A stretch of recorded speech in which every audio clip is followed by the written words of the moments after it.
We did a cute little thing at the end with the baby mics. Yeah. They're like they're the wireless lavs, but like they're Gen Z loves them. Like they sync right into the to your iPhone. Yeah, but nobody clips them. They hold them. I know. They're like, no, it's so you can know that I'm like doing like stand up work or like and I'm just like, that's a vibe. Whatever. We're old. I'm like, hide it. be like Barbara Streisand and paint it in white so it matches your cream colored outfit. Like that's where I'm at, Right. So anyhow, are we gonna start? Yeah, we're already starting. We already started. Spider's already rolling back there. He's already rolling back there. This is totally useful. Yeah.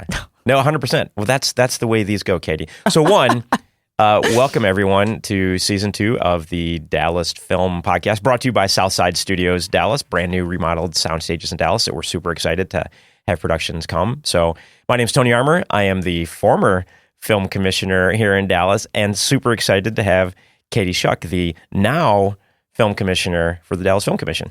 Thank you so much for having me. And what did you just say a minute ago? This is my first podcast. Your first ever? I've never done a podcast before. Long-time listener, but have never actually been a guest on anything before. So this is very exciting for me. Long-time listener, first-time caller. Exactly. Yeah. Well, first question, why have you never done a podcast before? That's a great question. I don't know. Somebody get my agent on the line. I don't know. So I guess just no one's reached out to me to do this before. Asked. And I love talking, so I'm really surprised that nobody thought of me before. I know. Once after this first question, I'm just going to sit back for 45 minutes and just going to be a giant hook at some point that just wheels me away until you're done. Yeah. So you are brand new to the Dallas Film Commission, yes. and brand new to Dallas. Not just Dallas, Texas. Yeah. The first time I'd ever actually really been to Texas was for the interview for this position. And so it was, I keep telling people I'm like drinking from a fire hose. Yeah. So I'm not only just learning this market and this wonderful city of Dallas, but I'm also like getting a lot of Texas nuance and like getting to know the state as a whole. And it's a whole different type of Southern.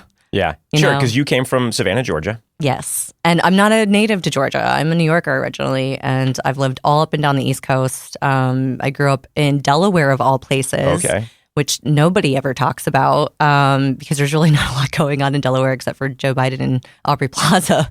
But that aside, Georgia, I was in, the film industry was exploding there, and it made sense. I was working, physical production previous to my film commission work. Texas is just a whole new endeavor. Yeah, so we'll come back to your sort of your origin story, sure, and how you got into Jumping it, and then there. Savannah and everything. No, it's all good. It's all good. These are free flowing conversations. I love it. You never know where they're going to end up, and so so you interviewed for the Dallas. So that this is interesting for people that might be listening. I said I'm the former Dallas Film Commissioner. I started basically January 1 of 2023 all the way until beginning of August of 2024. And, there was never the intention to come on board, do the job for a year and a half and go. I was recruited away from Florida to take over Dallas Film Commission.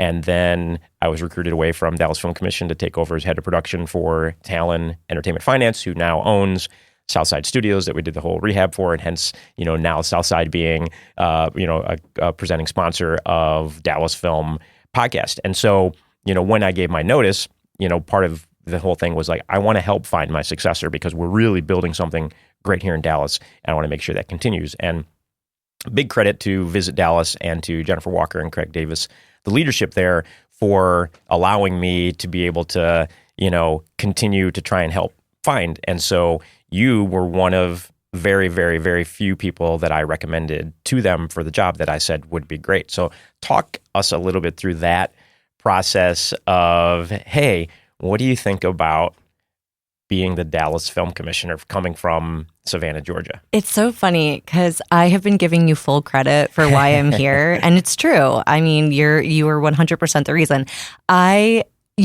So one of the things, and this is something I told Craig and Jennifer when I was interviewing for the role, was I was like, you couldn't spit last year without hitting the Dallas D. It was everywhere. Every festival, it was on, you did an incredible job with just marketing this region. We had never really seen Dallas before. It never really come up, or it wasn't something that had been recognizable flipping through trades or anything like that. And then all of a sudden, Tony Armour was in the role, and you just saw that Dallas-y everywhere. And hosting panels and doing things like the podcast and things like that, the newsletter. I assume that I got signed up through Film USA for that. But all of a sudden I was getting the newsletter and I was seeing everything that was happening here. So like it really truly was not a market that had ever been on my radar. And that was something that changed, I think, when with your tenure here. So when you called me and was like, you're going to throw your name into this, right? I was like, no way, I'm not moving to Texas. Like, why would I do that? I didn't know anything about the state. I just hadn't considered it at all. I was just so happy where I was in Savannah. It's a charming, beautiful city. If you haven't visited, you should. It's beautiful. And it's the secondary production hub for productions in the state of Georgia. So like, I deeply, deeply love film commission work. This is something that is a true calling.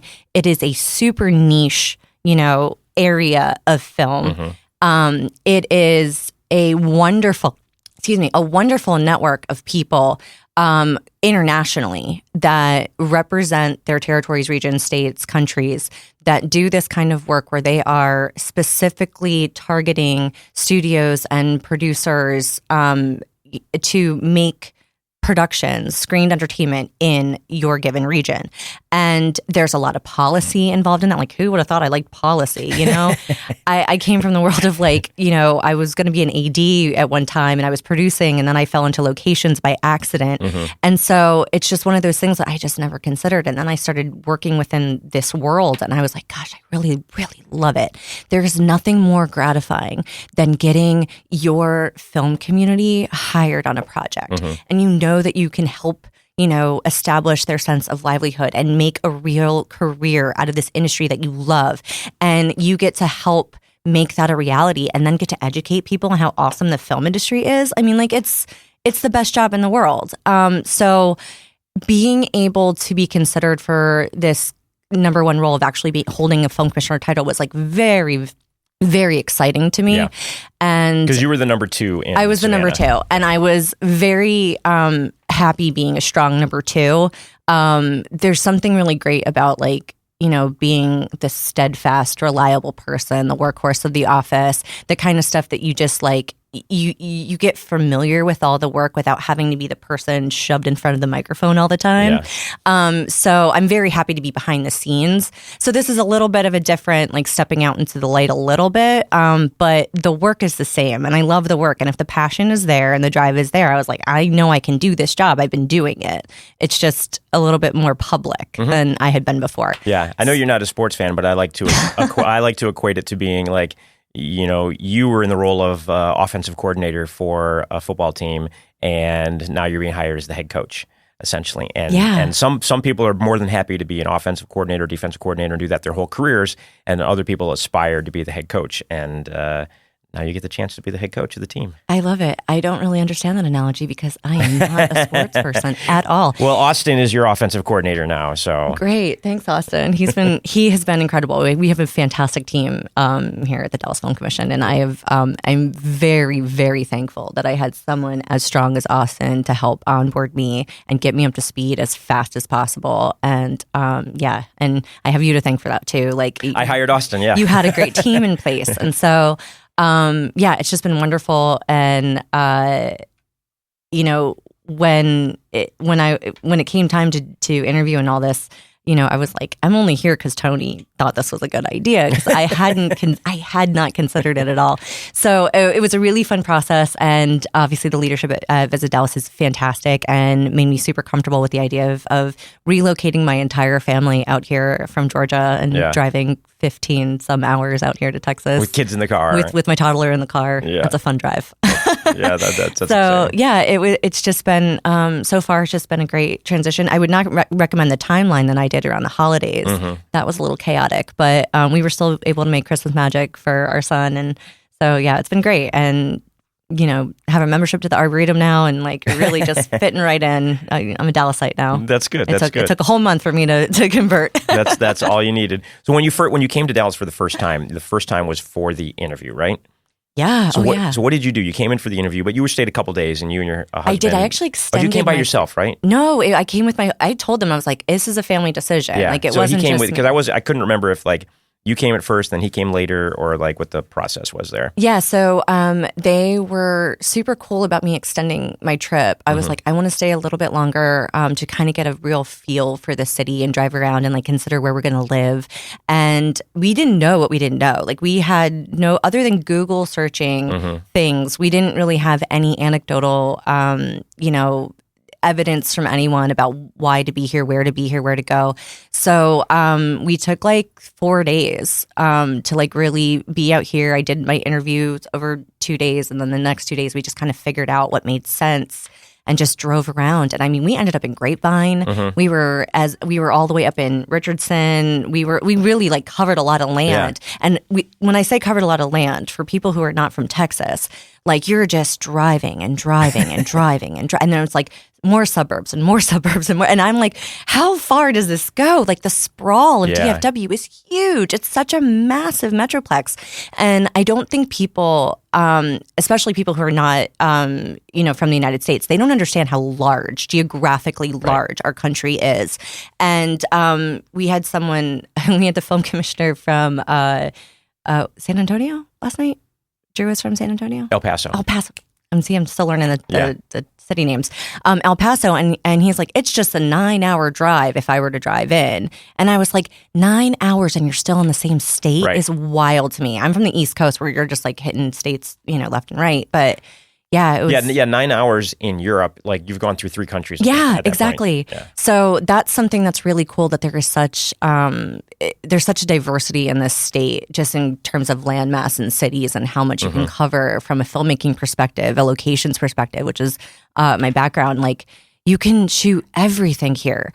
And Dallas has been so cool because I'm a New Yorker, I'm a city girl. So like being in an urban environment again is awesome. Like there's everything here, which has been really nice because I was in this very small town, charmed little cute, slow pace vacation town that was well deserved, at our points in our careers. We were really excited to slow down and not be in a fast-paced environment anymore.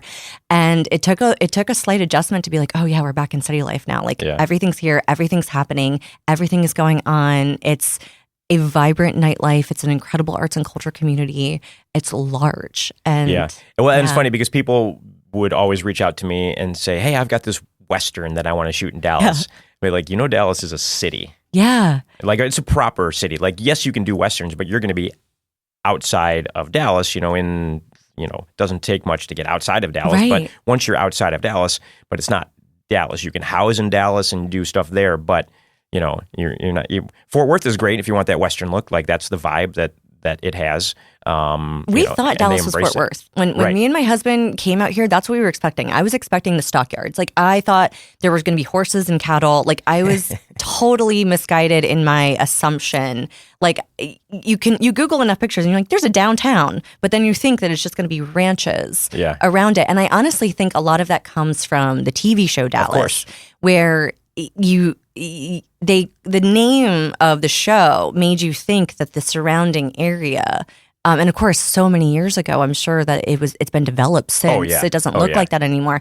So I think that's a big pivot for us for branding, is to just let people know we're an urban double. 100%. Yeah, the architecture in this city is fabulous.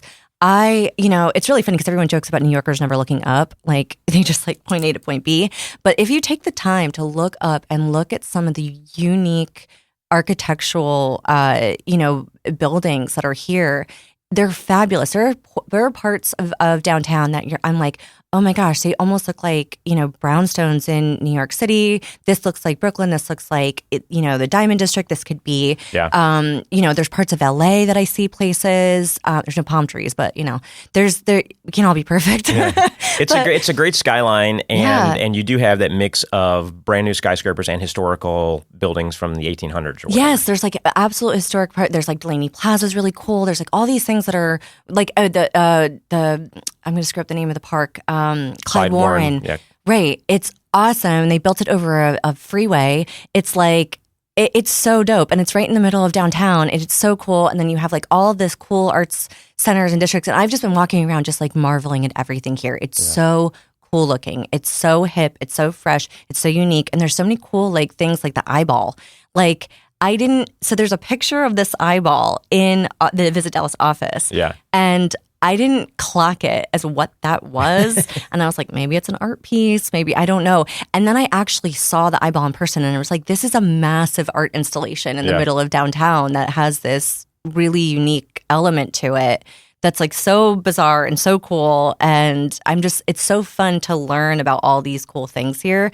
And, it's just been really fun having such a fantastic team of supporters around me that are like introducing me to everything at once.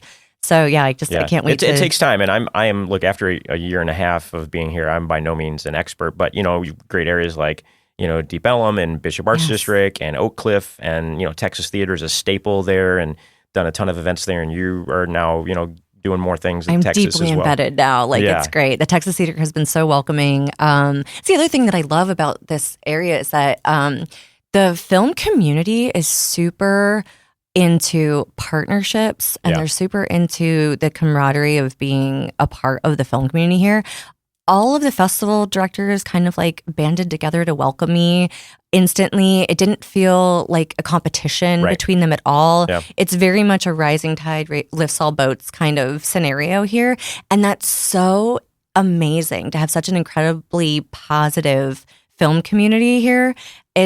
Other markets are not like that. No, they're not. And I speak to that, right in Tampa Bay. I love, living there and living in Florida, and I love my Florida life. Yeah. And, being able to ride my bike to the beach and things like that is spectacular. And the film community there is great. And I was clearly film commissioner there for almost 9 years as well. So I know that area super well. But you do have a disconnect, when you talk about that festival thing, Sunscreen Film Festival in St. Pete, Gasparilla Film Festival in Tampa, and people don't want to drive across that bay. Like that bay is the weirdest thing. And so you have this disconnect between the two communities, yet it's all the same one. It's all Tampa Bay. But Dallas, you're right, in that they just dial in and everybody wants to work hand in hand. Oak Cliff Film Festival in Ashton and Brock, working with James and Beth at, Dallas International, everybody helping each other out. They show up for each other. Yeah. Just so cool, Well, and then, that's a perfect segue into last night, because we're recording this podcast the day after the grand opening at Southside Studios, and it was insane.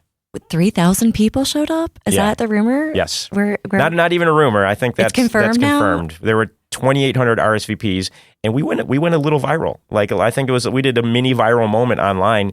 People started coming up to me and be like, I saw your video on Instagram. I saw you on Instagram. Are you Tony on it? I'm like, what is happening here? I shook so many hands last night. Yeah. And it was really cool. There were so many people that were so excited to meet me, which was the first. I was like, it's just me. But no, it's really great that there's like a very consistent messaging across, the entire film community. And it was just wild to see that many people under one roof at one time. Yeah. It was great. I loved it. It was a fantastic turnout. And the space is awesome. Like, I'm still touring all the different spaces in town and all the different stage facilities and covered sets and the offerings and stuff. But yeah, I'm super impressed by Southside. Like, I've seen a lot of stages. I've done a lot of stage tours by this point in my career. I've worked on a lot of them.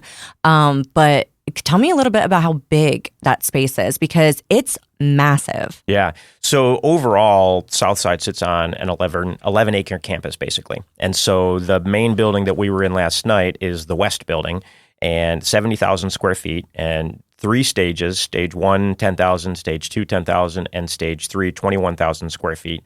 And then we have green rooms and hair and makeup, so a whole other section with green rooms, hair and makeup. And beautifully done, too. Like, if I were to I think I'm not an actor by any means, but if I were to have to prep in a space, like that's where I'd want to do it. Like beautifully decored out, very comfortable. We did a little quick social media video in one last night. It was, I mean, just like very thoughtfully done to think about what your crews are going through and what your actors might need and stuff like that. Really well thought out. Yeah, thank you. And there's no artwork on the walls yet, so there's still little few touches that'll add to it. Like once we get artwork onto the plain white walls, that'll be great. There's another 5,000 square feet of production office space that's upstairs. That's not quite done yet. It needs flooring and paint. And once that's done, then that'll be a nice additional space. And so you've got that great space there with, the big elephant doors, and you can load in from two different sides of the building, a ton of parking. And so that's, building one. And then there's basically a backlot right behind that building. So it's what we call the 4-story, because it's a 4-story high building. So, very, detailed exactly what we're calling it. But it is an old cotton distribution facility built like in the 1940s. And so it's structurally sound, but it's an abandoned warehouse, basically. And it's a location dream. Love the amount of love, as a film commissioner, you and I know the amount of people that call requesting abandoned warehouse, like probably the number one requested location. That or a morgue. And I'm like, you're not going to shoot in an active morgue. Like, it's not going to happen. Right. That's a build. Yeah. But abandoned warehouses all the time. And you're just like, they have to be structurally sound and safe for crews to be able to work in. So a lot of times they're looking at these buildings. You're like, these are great. And I'm like, the ceiling is going to fall in on you. You can't shoot there. There's like asbestos or there's like problems with the building. So it's great that you actually have a space that looks as cool as it does and is like absolutely utilizable by production. And it's beautifully ugly is what I like. It's beautifully ugly. What I like to call it. And it's structurally enough that if you want to go in there and set things on fire, you can set things on fire. It's a cool space like that. So there's that back lot behind the main building, behind the west building. And then we have the support services building, the Forest building, because it borders, Forest Avenue. Right. Very original in all the naming, conventions here. But the Forest building is another 70,000 square foot building, is the same size as the other one, but that hasn't been redone yet. And so there's 30,000 square feet of props in there. So we have an entire prop warehouse. And I saw those props. Yeah. So the next phase is getting all of those cataloged and barcoded so that we have a searchable online database for like a whole prop warehouse, which doesn't exist. It doesn't exist here. Area. So you're cornering the market. Yeah. So yes, exactly. And maybe we add a wardrobe, a designation to that as well. But then the goal is for phase 2, remodel that building. We'll add another stage in there, like another 10,000 square foot stage, or maybe we'll do a couple of 2.5s or something, because people have been already asking, do you have something smaller? I don't need 10,000. Right. But then adding in office space for like editing bays, putting a nice 30-seat theater in there so people can do like dailies and screening room and everything like that. And so that'll be phase 2. And then my dream goal is next door is an old beer distribution facility that is owned by the same company that Talon purchased Southside from. And so then that building is 100,000 square feet, and that could potentially be a phase 3. And so this could become a 20-plus acre campus of sound stages right off the heart of downtown Dallas. And it's so close to downtown. Yeah. It's shocking how close it was. Yeah, it's literally right there, and all of the hotels and everything. And so that's what makes it ideal, is you don't have to drive 30 miles outside of town. Right. And if you have, actors and stars and producers come in, they stay at the nice hotels downtown. Right. And then, the production zone is all intact. It's a 1.5, 2 mile drive to the studio, and it's super close, and you don't have to worry about crazy traffic or anything. It just saves money. Yeah, so it makes You're not traveling everyone. Yeah, so we're really excited about that facility being online. It was, when I got to Dallas, that was one of the main goals. Is the 3-legged stool of production, right? And I'll let you say it. No, go ahead. I'm not. You're go ahead. Incentives, crew, and sound stages, right? So we had incentives then in Texas that had just gotten refilled with money, and a great crew. Didn't really have proper sound stages. Now we got those 3, and now, your job and my job is to get out there and promote Dallas and make sure stuff is filling them. Absolutely. And I'm still learning everything here too, because I didn't know how deep the crew base was.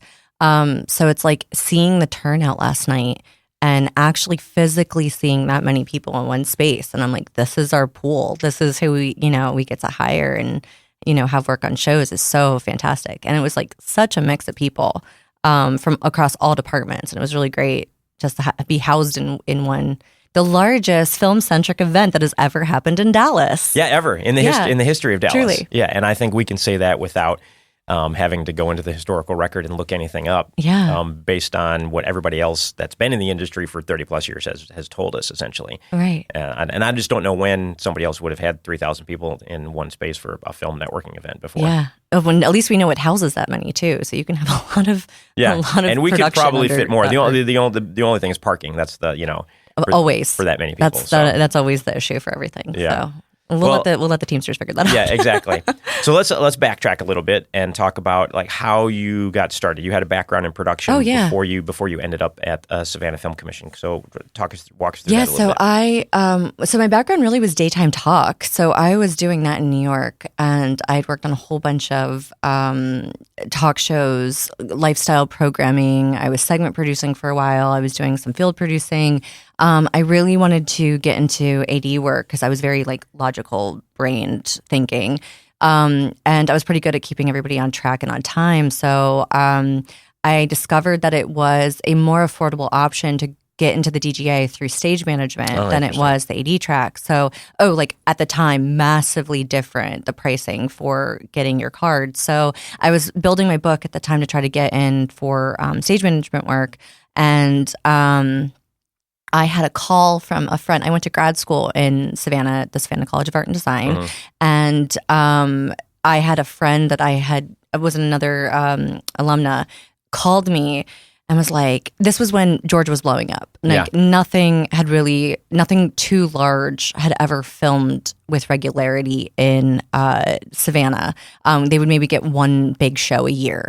And so she called me and she was like, I would like to ask you a favor. Would you come and be my first team PA on this show? Because nobody down here, the crew just doesn't have experience working with big talent. And I had been guest coordinating and like a booking assistant and doing all this stuff with like big names and like walking very big A-listers to stage. And I just don't get starstruck easily. And she was like, can you just come and do this? And I'm like, who's number one? And she's like, Bob De Niro. And I was like, who's number two? And she goes, Zac Efron. And I'm like, I'm booking my ticket. I will be there next week. So that was for the show Dirty Grandpa, which personally is not what I would recommend for viewing experiences. A lot of people like it. They thought it was very funny. I'm not the target demo there. But there's like pictures on like TMZ of me like holding umbrellas over, Robert De Niro and Zac Efron to keep the sun out of their face and stuff. So I basically did that for 2 weeks as like a favor to her, because I was not doing PA work by this point in my career. So, but it was super fun. And I flew back to New York, was working on another show. And then my name had gotten on that call sheet for Savannah for the market. So the next big show that came in, saw my name on it, called me. And I was like, I guess I'm flying back down to Georgia. And so that just became the routine. And I was flying back and forth from Georgia for a while because I just kept getting these calls. My alumni network was really solid in Georgia. And a lot of people just stayed because the work was there. Sure. I never worked in Atlanta. It wasn't about that Atlanta life. I was, very much loyal to New York at the time. But Savannah was charming and beautiful. And it was 15 miles from the beach. Absolutely, I'll go do a show down there and be in a little, cute, quaint Victorian paradise.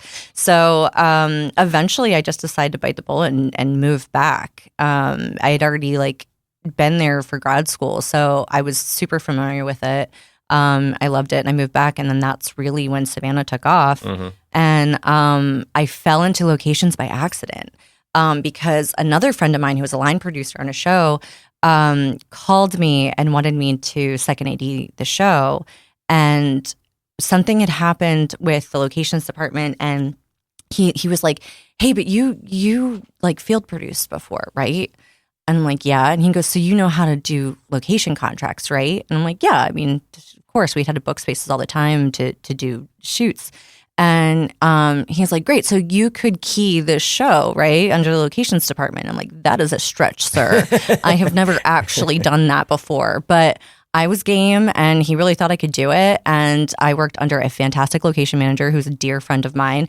And we had this fantastic working relationship. And I did a made-for-TV movie that had 40 scripted locations and 15 shoot days. So that sounds like a Hallmark film right there. It wasn't Hallmark, but it was pretty close to it. The same budget and schedule. Absolutely. Probably, yeah. And so that was Baptism by Fire, and I fell in love. Was that the name of the film, Baptism by Fire? No, it would have been a good one though. No, it was a biopic, but we got through that, and I like had totally changed my perspective of like being on location and what that looked like. And then I was like done for locations, and I was like, yes, I want to scout. I want to keep keying. And again, being a strong second, that's something that I was just always really good. I love being a key. It's so great. So you didn't have the pressure of people coming down on you because you weren't the number one. Yeah, I didn't get yelled at. Right. Well, that was the other thing. I was like, no one gets yelled at in the locations department. If you have especially if you have a good team. The location manager can get yelled at. Yeah, but I wasn't in that seat, so it was pretty cool. The team is usually really cool, and all it is solution finding. All it is fixing problems and trying to come up with solutions for stuff.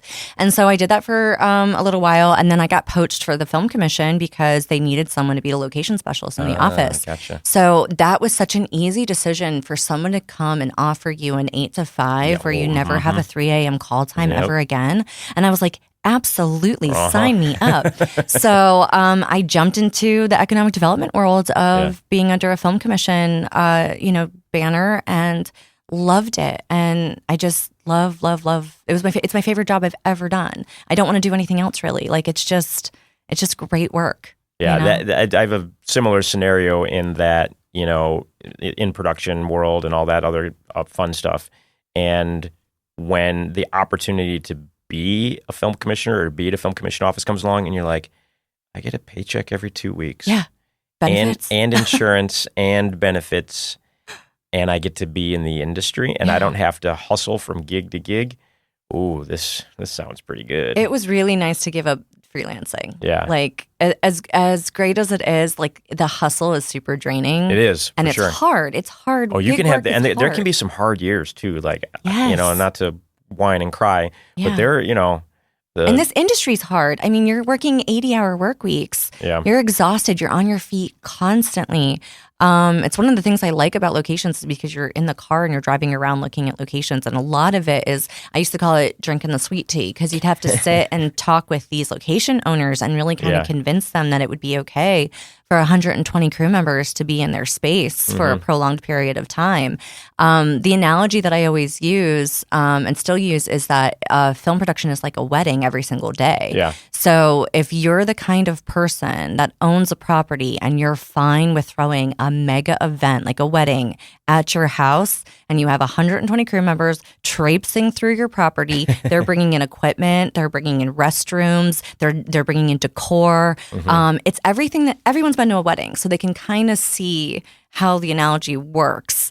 And the director is obviously the bride. It's an easy conversation to have with people to make them comfortable in the scenario. And then the other thing is, I'm like, everything and anything's negotiable. Yeah. So like, you want to protect your begonias in your front yard, like we'll make sure that no one, puts out their cigarettes in it or whatever. We'll protect. We'll ramboard your floors. We'll Hallmark shows are notorious for putting in flower beds. They love pretty pictures. So tons of properties will have these kind of like beautification things that are done. And typically the productions will leave it. Why don't you just leave it? Why don't you just keep it? We're not going to bring them back to the nursery. Like we'll just leave the flowers here for you. We've had locations that have had their house painted. We've had, they love painting stuff. Like sometimes they distress your house and it looks like, it's like the Halloween house. It's all distressed and scary and things, but they restore it and they bring it back. And when they restore it, they're painting your house again. You're getting, and it's all negotiable. Like they will put you up in a hotel. They will kennel your animals. They will, there's plenty of things like you might have another property to go to, so you don't want to stay in a hotel or whatever. And it's great. And they're paying you for the opportunity to go on to vacation for a week and come back. Yeah, man, it's great. You prefer them to leave and not come hang around because Then they get stressed when they see everything in their house. Yeah, because it's a lot, and it's a lot of equipment, and there are some, your walls are going to get dinged. They're going to, they might scratch a floor. There's little things that might happen, so you can't be like really precious about it. Sometimes there's locations, especially like historic ones, where there are just like hard rules about things. Like there cannot be a live spark in this heart pine box that we were filming in from, the 1700s.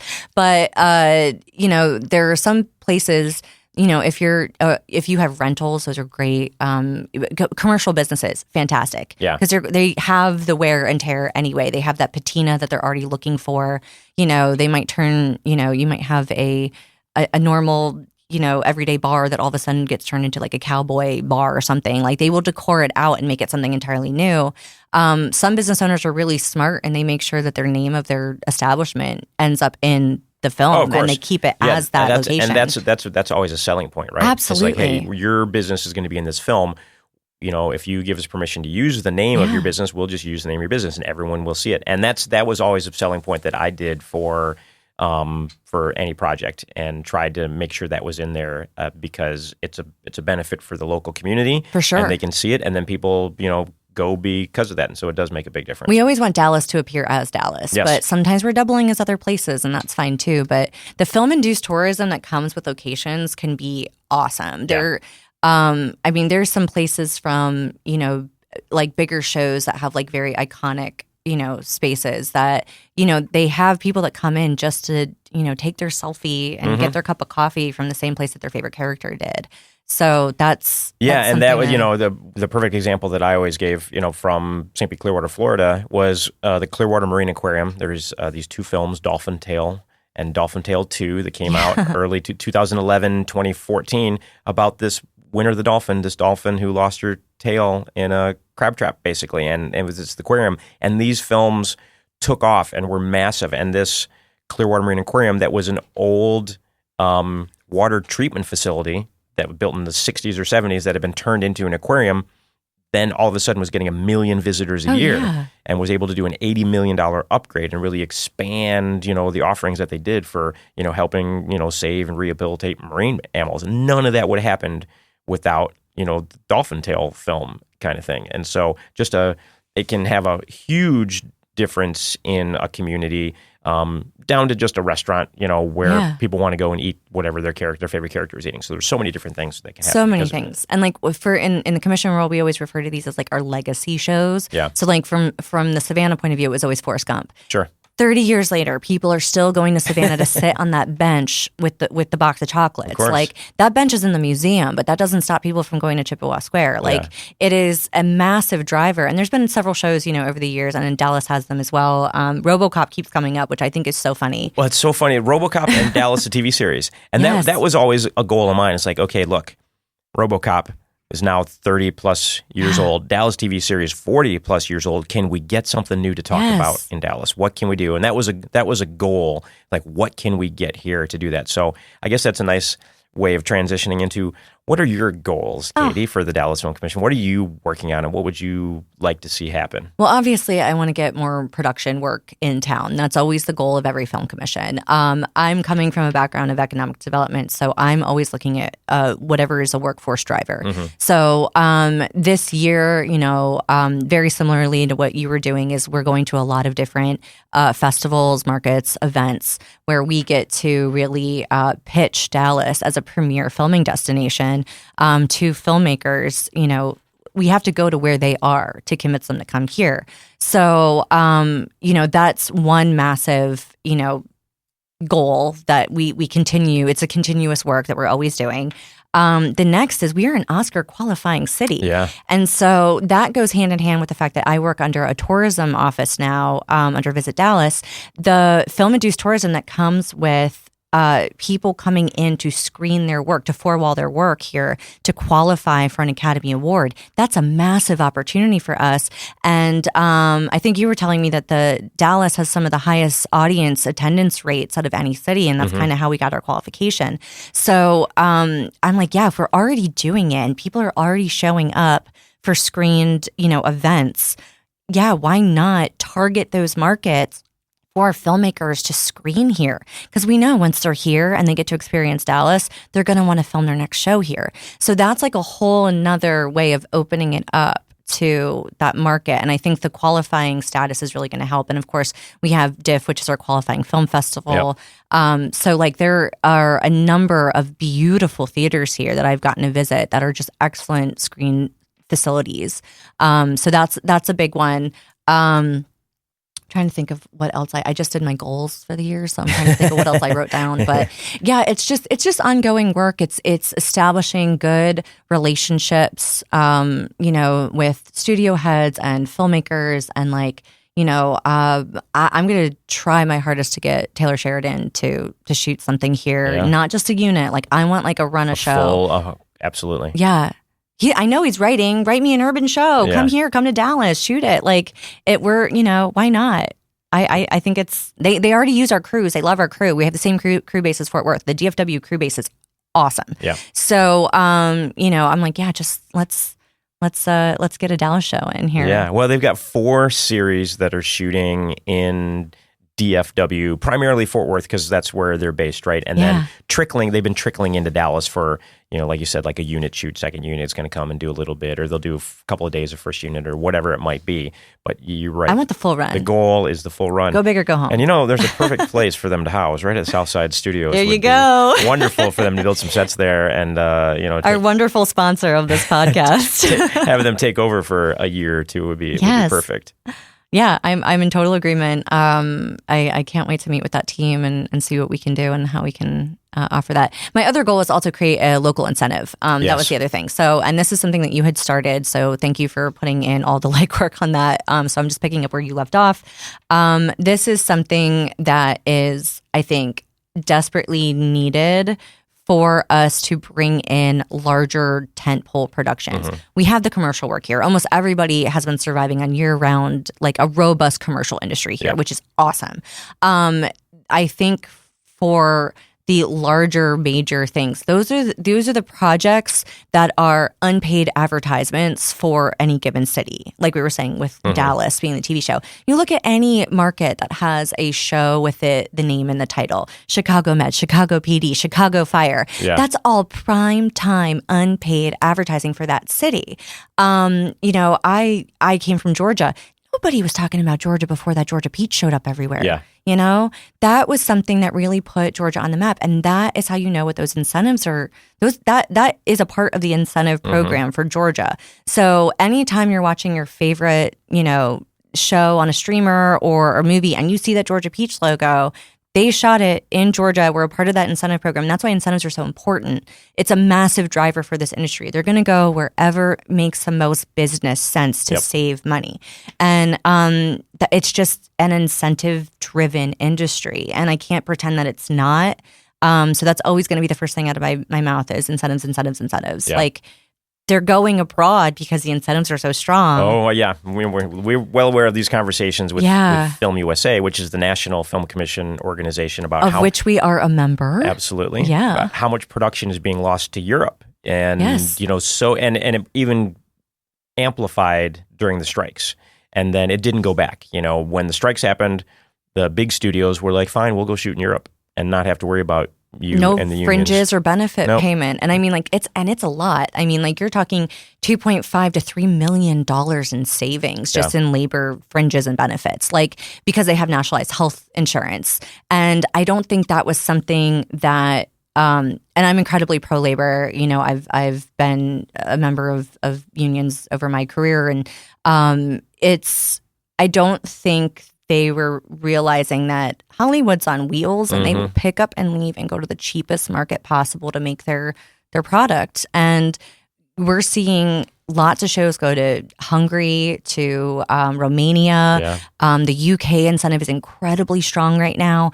Ireland's incentive is incredible. I'm a huge fan of the Irish Film Board. They have some really fantastic cultural requirements for some of the uplifts that they have, like preserving the Irish language.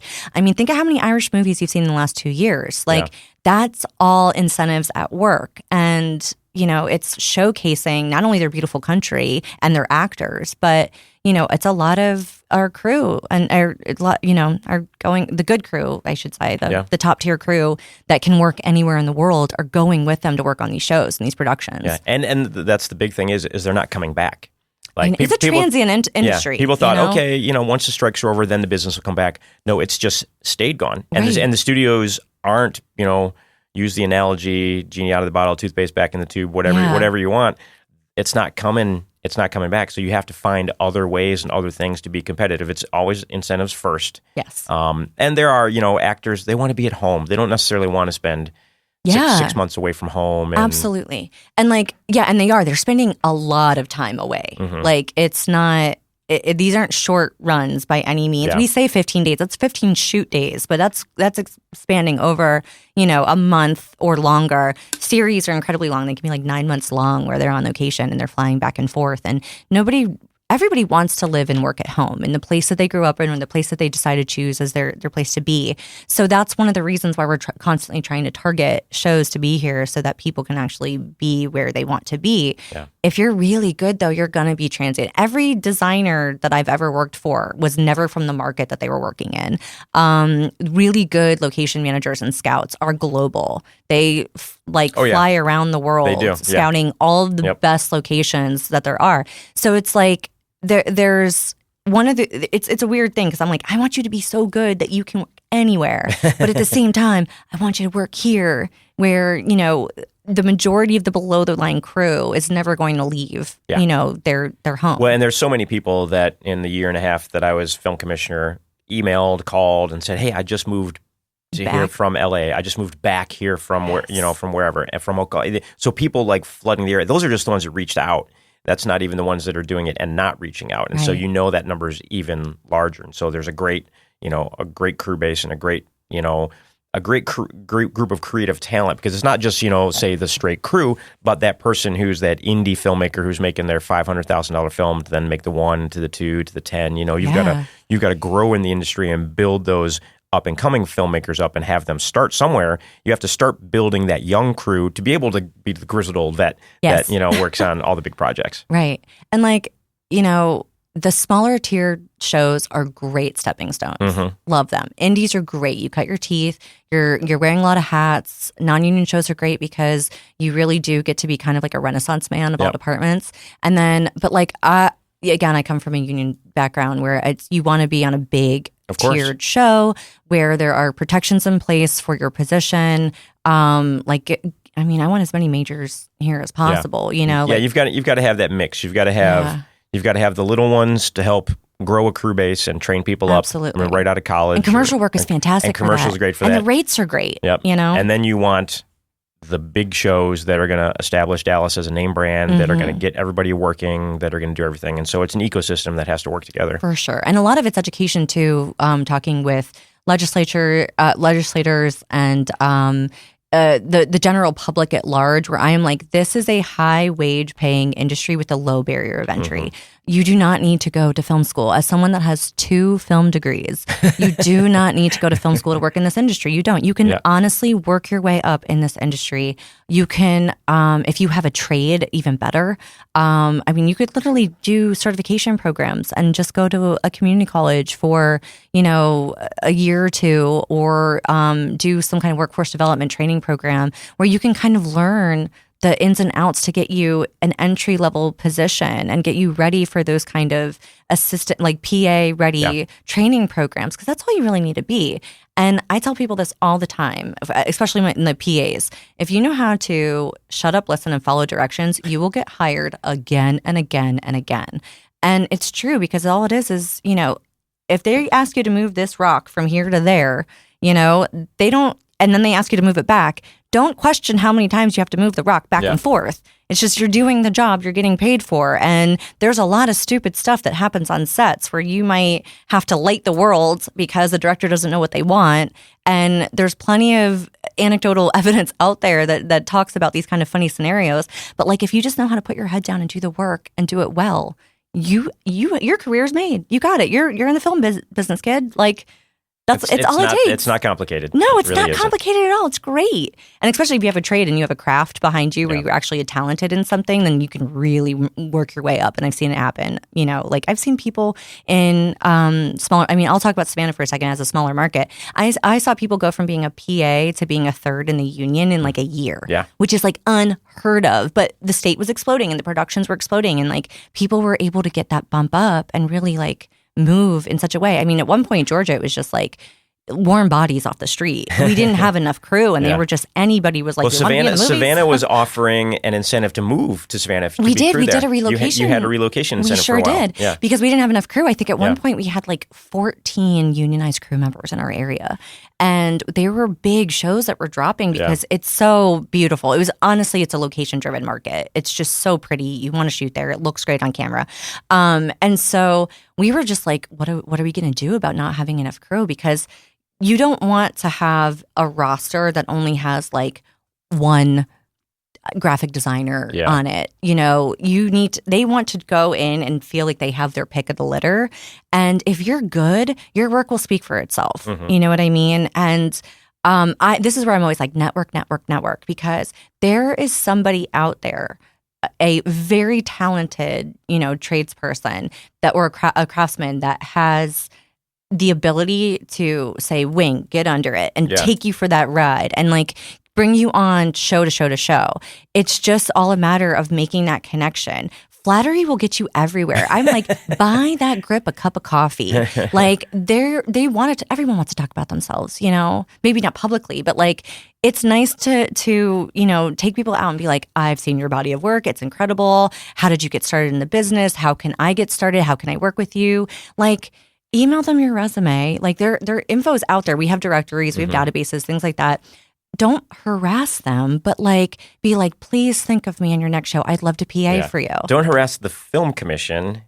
Well, you can harass me a little bit, but like I'm going to give you the same advice. You're going to give you, it's the same stuff. Well, and that's why there's the crew location data or the crew database. The crew database. Right on the website where you can find the positions. You can enter your own information in there so you can be part of that database that people look at. And update it, please. People have a really bad tendency to not update their listing. But like, again, this is the tool that we use for producers when they come into town where they're like, oh, I need a greensman. And you're like, great, here is the list of people that I know that can do this work and have credits in this area, in this department. And again, if you're not up to date, that's unfortunately the resume that got seen. So like make sure that your stuff is current. And that's not just for our database. That's for Staff Me Up and Mandy and Entertainment Jobs and anywhere else that you have a profile for your work. Another thing I will say is IMDb. An IMDb link is not a resume, y'all. Like, it just isn't. And no one, I mean, it's a fabulous tool. It's a great place to see credits, but it's not a resume. They want to know not only what your credit list is, but they want to know what your references are. They want to know what you did on that show, if you were a run a show or a day player, because IMDb doesn't differentiate between that. So, and there's a big difference between that. Don't lie on your resume. Be as honest as possible. Someone is going to give you a shot. You know, it happens. There's the whole reason that this industry is all about dreams and stardust and stuff is because these kind of things do happen for people and they make fabulous careers out of it. Someone will take a shot on you, but you just got to keep trying. Shut up, listen, and follow directions. Just like Visit Dallas took a shot on you to be the Dallas Film Commissioner. That's right. I know. Well, as we wrap up here, any, you know, you've been here December 9th is when you started, right? I did. So I've been here like officially for a month, but we took Christmas off. So really it's only been 3 weeks. Yeah. So I'm still finding my footing. We're in the second week of January, so, you know. Oh, yeah. But here. About a month. I know what day it is. Barely a month or so. Yeah, barely. Yeah. Well, good. Well, Katie, looking forward to working with you as we move forward here and making Dallas an awesome place to bring productions. Same. And I'm looking forward to keep meeting people here. Come up to me. I'm very friendly. I'll be happy to shake your hand and talk to you and tell me your ideas for Dallas and how we can make it better and more successful and how to partner and all that. I'm here for it.